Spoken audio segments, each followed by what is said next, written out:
Hello दोस्तों, welcome back to my channel. आज मैं करने जा रही हूँ वांगचन के fan fiction we are from future का चैप्टर 8 की एक्सप्लेनेशन। आई होप आप सभी लोगों की स्टोरी पसंद आ रही है। अब चैप्टर 8 की शुरुआत करते हैं। सभी लोग स्क्रीन की ओर देखने लगते हैं। स्क्रीन में शो होता है कि वैंग किंग वी वुचान के पास जाती है और उसके पीठ में जोर से मारती है, इतना जोर से कि वी वुचान को खून की खांसी होने लगती है। ये देखकर वी वुचान को विश्वास ही नहीं होता। वो वैंकिंग से कहता है, तुम बहुत क्रूर हो। जैसे ही वी वुचान ने ये कहा तो उसने अपनी आंखें बंद कर ली और वो बेहोश हो गया।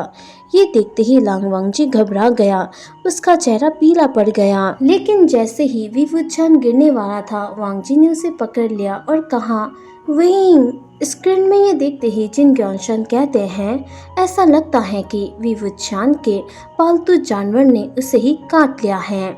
ये सुनते ही जिन जिक्शन कहता है, पिताजी प्लीज ऐसा मत कहिए। तो जिन जिक्शन जिन गोंशन से कहता है, अंकल आप सही कह रहे हैं। तो इसमें मैडम जिन जिक्शन से कहती है, तुम चुप रहो। और अपने पति जिन ग्योंशन को घूरते हुए कहती है, तुम भी। दूसरी ओर जिन ग्योंग्यों ने इस मामले में कुछ नहीं कहा, क्योंकि वो अपने फ्यूचर के लिए कोई प्रॉब्लम पैदा नहीं करना चाहता था। लेकिन वो कमजोर वी वुचान को देखकर खुश था। अब लैन सिचैन वी वुचान से कहते हैं, राजकुमार वी, आपको वांगजी की बातें सुननी चाहिए। वांगजी भी वरीड होते हुए सोचता है, वे क्यों बेहोश हो गया? क्या वो गंभीर रूप से घायल है? मुझे उसे गुस्सू ले जाना चाहिए। अब स्क्रीन में शो होता है। हालांकि वैंकिंग को पता था कि वी वुचान बेहोश होने का नाटक कर रहा है, इसलिए वैंकिंग ने 3 चांदी की सुइयां दिखाते हुए वी वुचान को डांटते हुए उससे कहा, मेरे पास इससे भी भयानक चीजें हैं जो तुमने अभी तक नहीं देखी हैं। उठो। ये सुनते ही जैसे कि कुछ हुआ ही ना हो, वी वुचान लांग वांगजी के बाहों से उठ गया और अपने मुंह से खून पोंछते हुए उसने वैंकिंग से कहा, प्लीज ऐसा मत करो। सबसे क्रूर औरत का दिल होता है और मैं इसे नहीं देखना चाहता। अब ये पता चलता है कि वैंकिंग के मार से वी वुचान के छाती में जमा हुआ खून बाहर आ गया था। और वैंकिंग जो किसान की फेमस डॉक्टर थी, उसने कैसे इतनी जल्दबाजी की ये देखकर कि ये बस एक प्रैंक था, वांगजी गुस्से से पीछे की ओर मुड़ा, जैसे कि वो एक ऐसे फनी इंसान यानी कि वी वुचान से फिर कभी बात नहीं करना चाहता है। वेन्निंग अभी अभी जागा था, लेकिन जो उसका रिएक्शन था वो दूसरे लोगों की तुलना में धीमी थी। स्क्रीन में ये देखते ही चैंग चैंग जोर से चिल्लाते हुए कहता है, वी वुचान। चैंग चैंग जो कुछ समय पहले अपने भाई वी वुचान के लिए वरिड था, लेकिन ये जानकर कि ये एक प्रैंक था, उसने खुद को ठगा हुआ महसूस किया। मास्टर लैंड भी चिढ़कर वी वुचान से कहते हैं, क्या ये ऐसी चीज है जिस पर तुम प्रैंक कर सकते हो? वी वुचान कहता है, मैं तो बस उसे चिढ़ा रहा था। दूसरी ओर लांग वांगजी भी वी वुचान के इस शरारत को लेकर गुस्सा था। वो कहता है, ना समझ वेइंग। अब वी वुचान हालत को समझते हुए वांगजी की ओर झुका और कहा, तुम मुझे जानते हो लैंज़ेन। लेकिन वांगजी ने उसे नजरअंदाज कर दिया। ये देखकर वी वुचान मुंह बनाने लगा। अब जो लोग वी वुचान की बुरी हालत से खुश थे, वो भी उसकी इस शरारत से चिढ़ गए। अब स्क्रीन में शो होता है। वैनिंग गिल्टी महसूस करते हुए वी वुचान से कहता है, राजकुमार वी, मुझे माफ कर दीजिए। ये सुनते ही वी वुचान अपना हाथ हिलाते हुए कहता है, बस बहुत हो गया। क्या तुमने सचमुच सोचा था कि तुम्हारे इस तरह के मुक्के से मुझे कुछ हो जाएगा? अब वैंकिंग वांगजी के हाव भाव को देखती है और उससे कहती है, हंग वांगजुन बैठे ना। वैनिंग भी कहता है, हाँ राजकुमार लैन बैठे ना और चाय पी लीजिए। ये कहते हुए वैनिंग ट्रे को वांगजी के थोड़ा करीब सरका देता है। उस ट्रे पर 2 चाय के कप रखे हुए थे जो बहुत साफ धुले हुए थे। ये देखते हुए फिर भी वी वुचान ने शिकायत करने से पहले वैंकिंग और वैनिंग की ओर देखा और कहा, कितना गंदा है एक मेहमान से सादा पानी पीने के लिए कहना। यहाँ तो चाय की पत्तियाँ भी नहीं हैं। अब स्क्रीन में ये देखते ही वैंकिंग वांगजी से माफ़ी मांगते हुए कहती है, मुझे माफ़ कर दीजिए हंग वांगजुन, आपको सादा पानी परोसने के लिए। वांगजी ने इस पर सिर्फ अपना सिर हिलाया। अब स्क्रीन में शो होता है। वी वुचान की ऐसी बातें सुनकर वैंकिंग उससे कहती है, तो तुम्हारे पास अभी भी इसके बारे में बात करने का टाइम है? देखो, जब भी तुम्हें पहाड़ से नीचे खरीदारी करने के लिए कहा गया, तुमने कितनी बेकार चीज़ें खरीदी। आज मैंने तुम्हें जो मूली के बीज खरीदने के लिए कहा था, वो कहाँ है? ये सुनते ही विवुचान कहता है, मैंने क्या बेकार चीज़ें खरीदी? मैं युवान के लिए खिलौने खरीदने गया था, है ना युवान? स्क्रीन में ये देखते ही जिंगी विवुचान से कहता है, झूठा, तुम खिलौने लाए हो या हम वंगजुन को लाए हो? विवुचान कहता है, हे, मैं तो बस यही बताने ही वाला था। तो इसमें जिंगमिंग अपनी आंखें घुमाते हुए विवुचान से कहता है, ऐसा लगता है कि हम नहीं जानते कि तुम कौन हो। विवुचान उससे कहता है, मेरे भतीजे, मुझे लगता है कि तुम मेरी तरफ थे। ये सुनते ही जिंगमिंग कहता है, और ये कब हुआ? तभी जैंग चैंग जिंगमिंग से कहता है, जब तुम लोगों को बेवकूफ़ बनाना बंद करोगे। ये सुनते ही वैंकिंग बड़बड़ाती है, बेवकूफ़?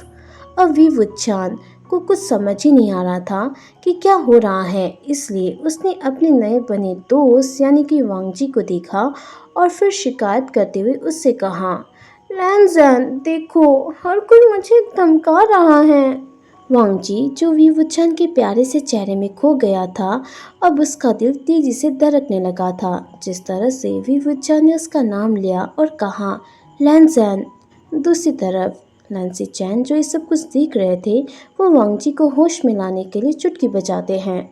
चुटकी बजाते ही वांगजी तुरंत होश में आ जाता है और इस शर्मनाक पल से बचने के लिए वो दूसरी तरफ देखने लगता है। ये देखकर विवुचान ने सोचा कि वांगजी उसका श्रेय लेने के लिए नाराज हो गया है। अब स्क्रीन में शो होता है विवुचान की बातें सुनकर, हालांकि वैन युआन उसका साथ बिल्कुल नहीं देता और कहता है, भाई चियांग झूठ बोल रहे हैं। ये दूसरे भाई हैं जिन्होंने मेरे लिए सारे खिलौने खरीदे हैं। अब ये सुनते ही विवुचान गुस्से में कहता है, हाँ, ये कैसे हो सकता है?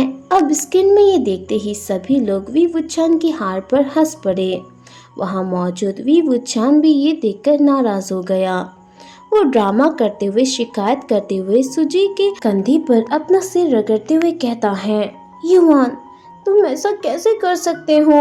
मैं तुम्हारा चैन गगो हूँ। मुझे यकीन नहीं होता कि तुम मेरे ही जैसे हो। लैनज़ेन से मिलने के बाद तुम मुझे भूल गए।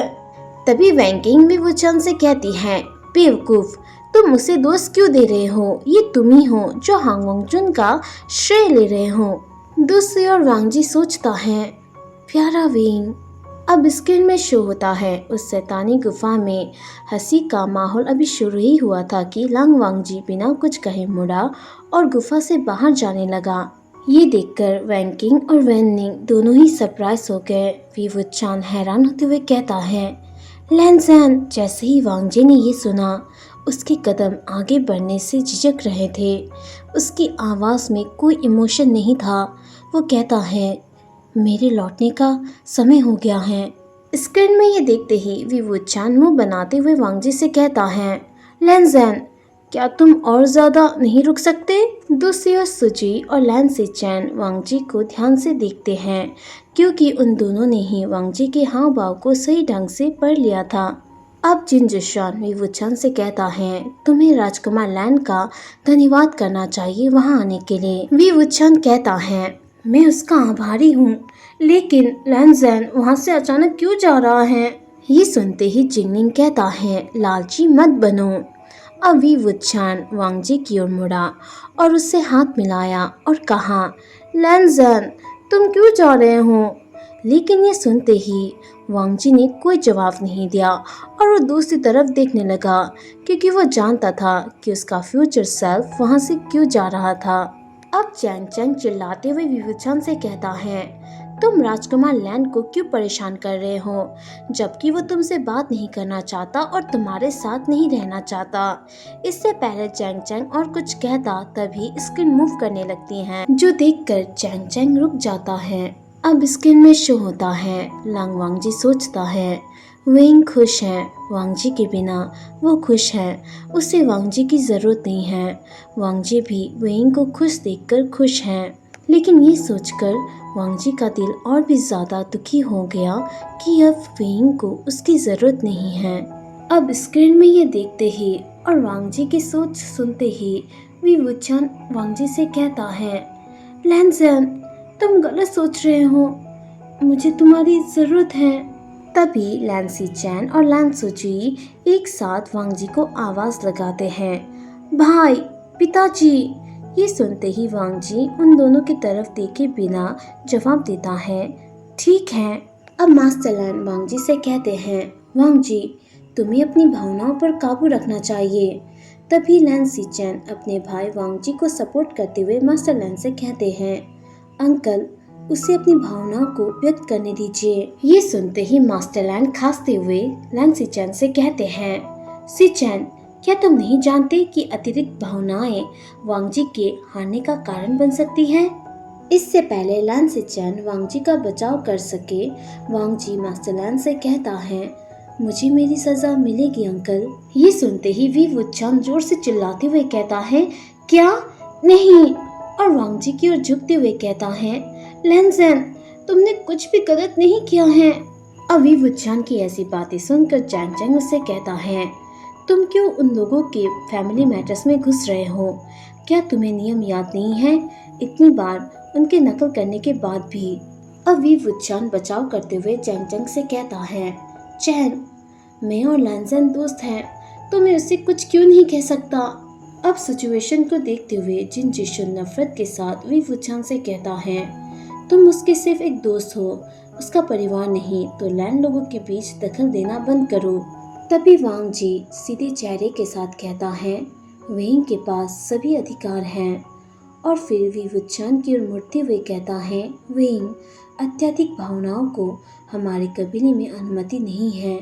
वांग जी की ये बातें सुनते ही वी वुचान उससे कहता है, ये कोई अत्यधिक भावनाएं नहीं हैं, बल्कि सिर्फ भावनाएं हैं जो तुम महसूस कर रहे हो। उसे शो करने में क्या गलत है, चाहे वो खुशी हो या दुख, नहीं तो जिंदा और मुर्दा में क्या अंतर है। ये सुनते ही मास्टर लैन जितना हो सके उतना बर्दाश्त करते हुए वी वुचान को समझाते हुए कहते हैं, वी वुचान, भावनाएं लोगों को कमज़ोर बनाती हैं और दूसरे कबीले इसका फ़ायदा उठा सकते हैं। अब वी वुचान लेक्चर देते हुए मास्टर लैन से कहता है, अगर ऐसा है तो इसके लिए हम मूर्ति की तरह नहीं रह सकते। अगर भावनाएं अच्छी नहीं होती तो भगवान ने इसे नहीं बनाया होता। भगवान ने हमें ये दिया है, इसका मतलब है कि ये जीवन में आवश्यक है। मैं एक्सेप्ट करता हूँ कि भावनाओं का दुरुपयोग करना गलत है, लेकिन भावनाओं को शो करना गलत कैसे है? इससे पहले मास्टर लैन और वी वुचान के बीच बहस शुरू हो, लैन सुजे ने मामले को अपने हाथ में लिया, क्योंकि वो नहीं चाहता था कि वी वुचान और मास्टर लैन के रिश्ते में कुछ कड़वाहट आए। तो दोस्तों, आगे का जो कहानी है वो मैं नेक्स्ट पार्ट में एक्सप्लेन करूँगी। आई होप आप लोगों को वीडियो पसंद आ रही है और स्टोरी भी आप लाइक कर रहे हैं। अगर आ रही है तो चैनल को सपोर्ट करने के लिए सब्सक्राइब ज़रूर कीजिए और वीडियो को लाइक कर दीजिए। तब तक के लिए टाटा, बाय बाय।